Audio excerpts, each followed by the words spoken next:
Okay, divorce. Now let me say this. I think marriage is a beautiful thing. I'm not against marriage. Marriage is lawful. I think marriage is beautiful. But I hate divorce. And it almost seems like nowadays divorce is what's coming after marriage. Not necessarily to death do us part, but marriage and divorce.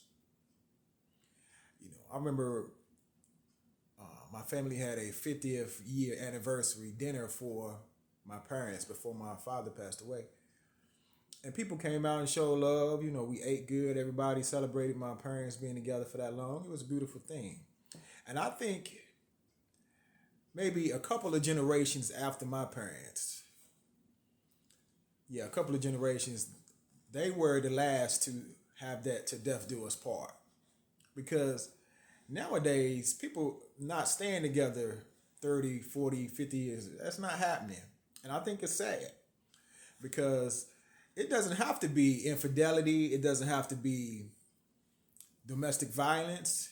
Nowadays, if your woman is not happy, she gone.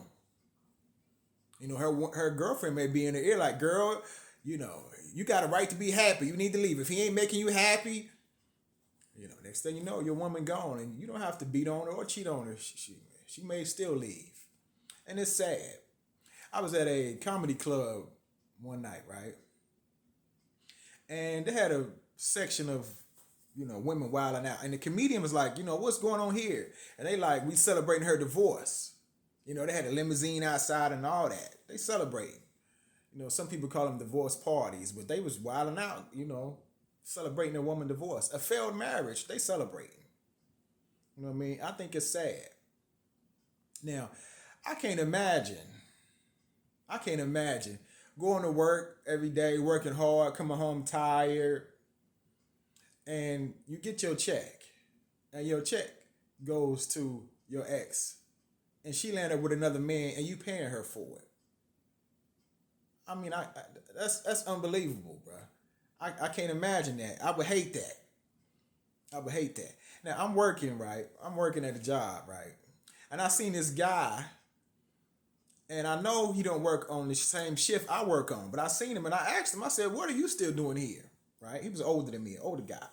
He walking around like a zombie. I said, "What are you still doing here?" He said, "My wife got the house, she got the car, she got the kids.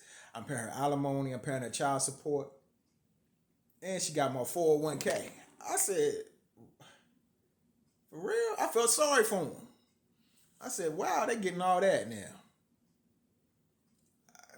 Look at Russell Wilson, right? Now, Sierra wild out every now and then, and, Future still say he hitting it. I don't know about all that. But look at his play this year. I think his marriage affected his play. Look at Tom Brady, his wife. His wife said, what? Retire or I'm leaving. Now we see she was how that turned out, and she was how Pergamy kicked in, and she already monkey branched on to the trainer. But you see how he played this year. It affected him. Now I was with my mother and my sisters maybe a week ago, and I was telling them, I said, I wondered what black people would have been better off if we had arranged marriages. If daddy got to approve of this guy marrying his daughter, then he may say, you know, hey, honey, I know you love this guy, but he don't like to work. He don't like to pay bills. He might be a drunk. His daddy was a drunk. He ain't marrying you. You know what I'm saying? I think we would be better off if we had arranged marriages. Now, you might not let that person at first, but if this person is responsible, his family responsible, if this woman is responsible, her family is great, it might have worked, because now we see 50% of marriages are ending with divorce. And what Kevin Samuel say? 70% or 80% the woman is filing. I think it's bad, man. I think it's bad. I think marriage is a beautiful thing, but I hate divorce, man. If I heard somebody saying I'm getting a divorce, I hate that. I hate that. I don't think it's right, and I hate it, man. If you're married, try to stick it out, man, and hang in there, man, and quit running to the courts and letting them get in your business, man, because they benefiting off of this, man. I hate divorce, man. I just, it's something about it that's just not right. And I feel like a marriage is something that supposed to, end to death do us part. Hey, if I got my family here, you got your family here, we making these vows to the Most High. You keep your word, man. Don't you run off. And if you, I'll keep my word and I won't run off, man. But divorce is just a bad thing, man. I don't like it. All right.